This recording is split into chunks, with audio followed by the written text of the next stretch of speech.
Hello दोस्तों, आप सभी का स्वागत है एनीमे की इस दुनिया में। तो इस एपिसोड के स्टार्टिंग में क्वीन कमांडर जू को एक मीटिंग के लिए बुलाती हैं, जहां पर कमांडर जू कहते हैं कि मुझे पता चला है कि आप मैजिक एकेडमी जाना चाहती हो कंपटीशन देखने के लिए, और इस दौरान मैं आपको मेरी पूरी स्ट्रेंथ के साथ प्रोटेक्ट करने की जिम्मेदारी लेता हूँ। लेकिन तुरंत बाद वो कहता है, क्या ये वही मैजिक एकेडमी है जहाँ पर डेथ गर्ल पढ़ती है? मेरी मानो तो आपको वहाँ पर नहीं जाना चाहिए, क्योंकि इसके बारे में काफी कम लोगों को पता है। अगर आप वहाँ पर गई तो सभी को पता चल जाएगा। लेकिन वो क्वीन के आगे ज्यादा कुछ नहीं बोल पाता है और क्वीन उसे वापस भेज देती है। और फिर क्वीन कहती है कि इस बात को लगभग 3 साल हो गए हैं, अब तो वो मुझे हेट करने लगी होगी, लेकिन फिर भी मैं उसे दूर से देखना चाहती हूँ। और गाइज, वो यहाँ पर और किसी की नहीं बल्कि अपनी बेटी प्रिंसेस रूमिया के बारे में बात कर रही थी। तो वहीं अब अगले सीन में हम सिस्टीन और रूमिया को ही देखते हैं। वो पूरी क्लास को अगले वीक में स्टार्ट होने वाले मैजिक कंपटीशन के बारे में बता रहे थे, लेकिन क्लास में किसी को भी कंपटीशन में पार्टिसिपेट करने का कोई इंटरेस्ट ही नहीं होता है, क्योंकि उन्हें लग रहा था कि वे लोग ना काफी ज्यादा वीक हैं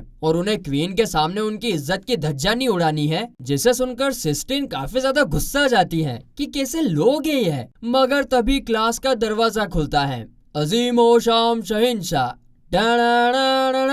और क्लास में एंट्री होती है सुपर डैशिंग प्रोफेसर ग्लेन की। वो आते ही बोलते हैं, अरे सफेद बिल्ली, ये पार्टिसिपेंट की लिस्ट मुझे दो और सब कुछ मुझ पर छोड़ दो। आप सभी लोगों को घबराने की कोई बात नहीं है, मैं मेक श्योर करता हूँ कि हम ही जीतेंगे। जिसके बाद वो एक एक करके सभी स्टूडेंट्स को कंपटीशन के दौरान उन सभी के रोल्स असाइन करता है और वो सारे स्टूडेंट्स को उनकी काबिलियत के बारे में भी बताता है कि तुम इसमें अच्छे हो, तुम इसमें अच्छे हो, और उसी हिसाब से उनके रोल असाइन करता है। अब अपनी इतनी तारीफ और ग्लेन की मोटिवेशन भरी स्पीच को सुनकर जो भी स्टूडेंट्स पहले कंपटीशन में पार्टिसिपेट करने से मना कर रहे थे, वो तुरंत के तुरंत पार्टिसिपेट करने के लिए मान जाते हैं। और ये सब देखकर इधर सिस्टीन को समझ में आता है कि ग्लेन तो वाकई में काफी अच्छा टीचर है यार, उसे तो सबका ख्याल है और सबकी काबिलियत के बारे में बखूबी पता है। लेकिन तभी हमें ग्लेन की एक फ्लैशबैक मेमोरी दिखाई जाती है, जहाँ पर वो हेडमास्टर से एडवांस सैलरी मांग रहा था।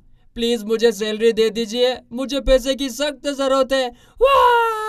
लेकिन ना ही सिर्फ हेडमास्टर बल्कि सेलिका भी उसे एडवांस सैलरी देने से मना कर देती है, जिसे देखकर ग्लेन बौखलाने लगता है, अरे यार नहीं यार, प्लीज यार। लेकिन फिर तभी हेडमास्टर ना उसे एक स्पेशल बोनस के बारे में बताते हैं, जो कि हर उस क्लास टीचर को दिया जाता है जिसके क्लास के स्टूडेंट मैजिक कंपटीशन में जीतते हैं। और ये देखकर अब हमें समझ आता है कि ग्लेन ना इसीलिए इतना ज्यादा एक्साइटेड है सभी स्टूडेंट्स को कंपटीशन में पार्टिसिपेट करवाने के लिए। ये सब लोग पार्टिसिपेट करेंगे, वो जीतेगा, उसको पैसे मिलेंगे, बाकी इसको कुछ मतलब नहीं है, कुछ मतलब नहीं। मगर तभी एक चश्मिश लड़का खड़ा होकर कहता है कि आपको ये सब करने की कोई जरूरत नहीं है टीचर, यानी कि आपको पूरी क्लास को इसमें इन्वॉल्व करने की जरूरत नहीं है, आप सिर्फ टॉप स्टूडेंट को पार्टिसिपेट करवा सकते हैं। इससे हमारी क्लास के जीतने के चांसेस बढ़ जाएंगे। और सारी क्लासें ऐसे ही करती है सर, सिर्फ अपने टॉप स्टूडेंट को ही पार्टिसिपेट करवाती है। जिसे सुनकर ग्लेन खुश हो जाता है कि हाँ, उसको तो कैसे भी करके जीतना है। और वो मन में सोचता है कि हाँ, मैं भी सिर्फ टॉप परफॉर्मिंग स्टूडेंट को ही भेजूंगा, अरे यार मुझे जीतना है यार। लेकिन उसके खड़े अरमानों पर, जागे अरमानों पर सिस्टीन पानी फेर देती है, ये कहकर कि क्लास आप लोग कैसी बातें कर रहे हैं, प्रोफेसर ग्लेन आप सबको इन्वॉल्व करना चाहते हैं। वो चाहते हैं कि पूरी की पूरी क्लास कंपटीशन में पार्टिसिपेट करे, और भले ही फिर हम जीते कि नहीं जीते उसकी कोई टेंशन नहीं है, बस सब लोग पार्टिसिपेट करने चाहिए। क्यों है ना प्रोफेसर ग्लेन, मैंने सही कहा ना? जिसे सुनकर ग्लेन रोते हुए बच्चे की तरह मुंह बनाकर, हाँ तुमने सही जवाब दिया। और इस चीज को रूमिया नोटिस कर लेती है कि कुछ तो गड़बड़ है, और ग्लेन सोचता है कि वाह, हरी करे सो खरी, कुछ ना कुछ तो होगा। तो फिर वही ब्रेक के दौरान क्लास 1 और क्लास 2 के स्टूडेंट्स के बीच में बहस चल रही होती है कि कौन यहाँ पर प्रैक्टिस करेगा। और हाँ, मैं आपको बता दूं कि यहाँ पर जो क्लास 2 है ना, वो ग्लेन की क्लास होती है। और तभी ग्लेन आकर दोनों स्टूडेंट्स को बहस करने से रोकता है। लेकिन तभी क्लास 1 के टीचर आकर, जिनका नाम हैरी होता है, वो क्लास 2 को तुरंत यहाँ से जाने के लिए कहते हैं, क्योंकि उनके हिसाब से तो ग्लेन ने सभी बच्चों को, इवन वीक बच्चों को भी चूज कर लिया है और ये तो उसकी बहुत बड़ी गलती है और इसीलिए अब उसका जीतना तो नामुमकिन है। जिस पर ग्लेन को ना अंदर से कुछ ज्यादा कॉन्फिडेंस होता नहीं है, वो खाली ऊपर ऊपर से बोल देता है कि अरे तुम ये सब कैसे कह सकते हो, मेरे हिसाब से ये हमारे क्लास के टॉप स्टूडेंट है और इस साल का मैजिक कंपटीशन तो हम ही जीतेंगे, क्यों बच्चों? और अगर तुम्हें भरोसा नहीं है तो चलो बेट लगाते हैं, 3 मंथ की सैलरी की बेट लगाते हैं। अगर मेरी क्लास नहीं जीती ना तो मैं तुम्हें मेरी 3 मंथ की सैलरी दूंगा। जिसे सुनकर हैरी सोचता है कि मैजिक को रिचार्ज करने के लिए पैसे लगते हैं और वैसे भी तो मेरी क्लास जीतेगी और इसीलिए वो 3 मंथ की सैलरी की बेट लगा लेता है। जिसे सुनकर अब ग्लेन बड़ा खुश होता है कि आहा, अब शायद पैसों का इंतजाम हो सकता है। लेकिन इस बार भी सिस्टिन उसके खड़े अरमानों पर, खड़े ख्वाबों पर पानी फेर देती है, क्योंकि वो सामने आकर एक अच्छी बच्ची की तरह अपना भाषण शुरू करती है कि प्रोफेसर हैरी, मुझे नहीं लगता कि आपके पास कोई एडवांटेज है यहाँ पर प्रैक्टिस करने का, और रही बात कंपटीशन की तो हमें कोई पैसों वैसों का लालच नहीं है, हम वैसे ही आपके साथ कंपटीशन करने के लिए तैयार हैं। इतना कहने के बाद वो वापस चेहरा ग्लेन की तरफ मोड़ती है।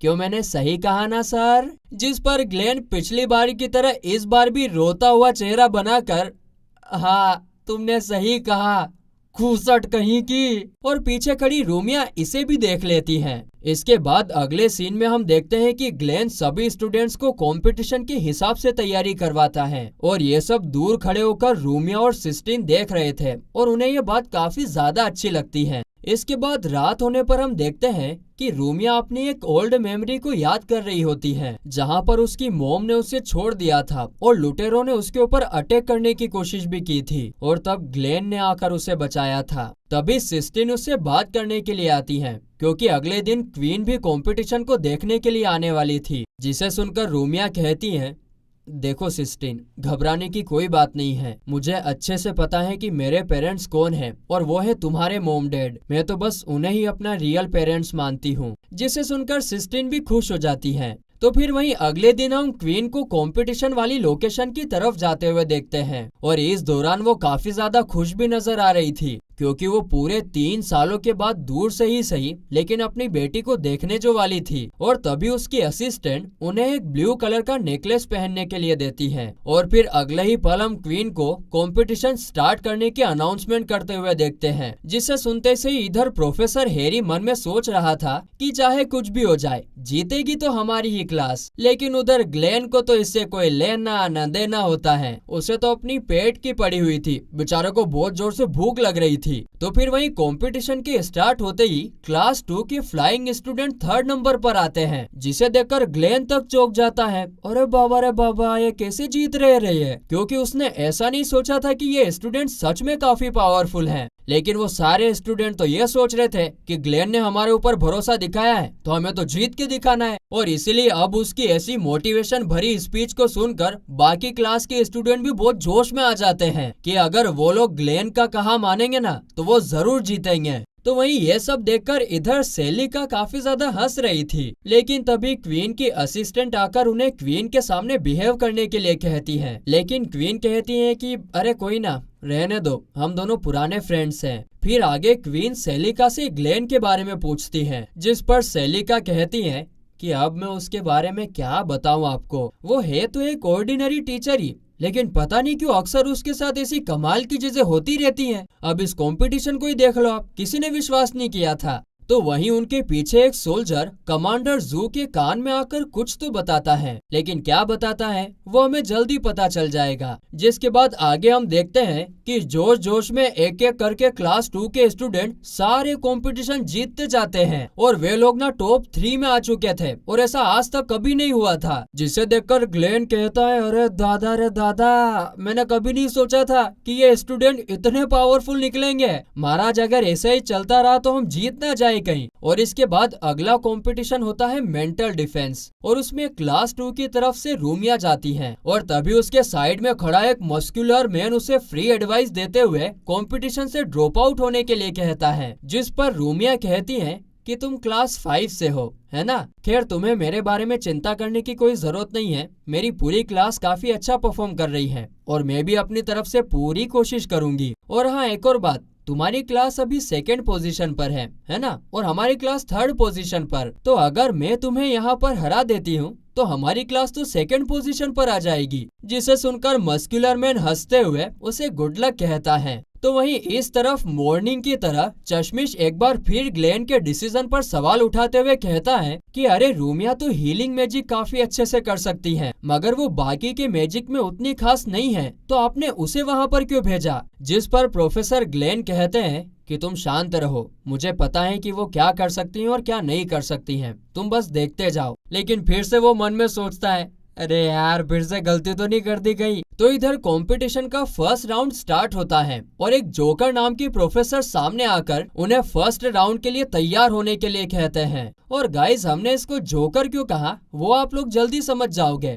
और इसके बाद जोकर स्लीप हिप्नोसिस का एक मैजिक करता है, जिसके कारण वहाँ पर क्लास 1 का एक स्टूडेंट सो जाता है, लेकिन बाकी के स्टूडेंट्स अभी भी खड़े थे। तो वहीं रूमिया को देखकर ना जोकर अजीब सी हरकतें करने लगता है, जैसे कि वो अपनी छड़ी को अपनी जीभ से सहला रहा था, ब्ले ब्ले ब्ले ब्ले ब्ले ब्ले, जिसे देखकर सारे स्टूडेंट्स उसे परवर्ट कहकर पुकारते हैं। और गाइस, हमने भी इसीलिए इसका नाम जोकर रखा है। आगे जोकर अपना हिप्नोसिस वाला मैजिक कंटिन्यू करता है, जिसके कारण लगभग सारे स्टूडेंट्स नीचे गिर जाते हैं और बचे थे सिर्फ मस्कुलर मैन और रूमिया, जिसे देखकर इधर चश्मिश हैरान रह जाता है। उसे नहीं पता था कि रूमिया इतनी ज्यादा स्ट्रोंग है, जिस पर ग्लेन भी उसकी तारीफ करता है और कहता है कि मुझे चिंता है तो सिर्फ उस मस्कुलर मैन की जो उसके साइड में खड़ा है। अब इसके बाद जोकर माइंड ब्रेक नाम का हिप्नोसिस करता है, लेकिन इस मैजिक के सामने भी दोनों सही सलामत डटकर खड़े हुए थे, जिसे देखकर जोकर कहता है अच्छा कोई हार नहीं मान रहा है। तो वो अपने मैजिक की इंटेंसिटी और ज्यादा बढ़ा देता है, जिसके कारण अब रूमिया उसे सहन नहीं कर पाती है और नीचे गिर जाती है। लेकिन फिर भी इसके बावजूद भी वो खड़ा होने की कोशिश करती है कि ग्लेन ने मुझ पर भरोसा दिखाया है, मुझे खड़ा होना ही है। लेकिन तभी ग्लेन उसके पास आकर कहता है कि तुमने बहुत अच्छा परफॉर्म किया रूमिया, और फिर वो क्लास 2 यानी रूमिया की ड्रॉप आउट होने के अनाउंसमेंट करता है। हालांकि रूमिया इसके लिए मना करती है, लेकिन ग्लेन और सिस्टिन के कहने पर वो मान जाती है। अब इसके बाद जैसे ही अनाउंसर मस्कुलर मैन को विजेता डिक्लेयर करने वाला था कि तभी जोकर देखता है कि उसके हिप्नोसिस की वजह से मस्कुलर मैन तो पहले ही अनकॉन्शियस हो चुका था। यानी कि दोस्तों, आपली मुर्गी जीत ली रे। और बस इसके चलते जोकर रूमिया को इस कंपटीशन का विजेता अनाउंस करता है, और इसके कारण अब क्लास 2 सेकंड नंबर की पोजीशन पर आ चुकी थी। और ये सब देखकर उधर क्वीन कहती है कि रूमिया के पास काफी अच्छे फ्रेंड्स हैं और एक अच्छा मेंटर भी है। मुझे उसे ऐसा खुश होते हुए देखकर काफी ज्यादा खुशी हो रही है। तभी सेलिका उससे कहती है कि तुम्हें जाकर उससे बात करनी चाहिए, जिसे सुनकर क्वीन भी इसके बारे में सोचती है। तो वही हम देखते हैं कि दूर से 2 लोग ग्लेन पर नजर रखे हुए थे। क्यों नजर रखे हुए थे, वो कौन थे, ये तो अब हमें अगले एपिसोड में ही पता चलेगा, क्योंकि ये एपिसोड तो यहीं पर खत्म होता है।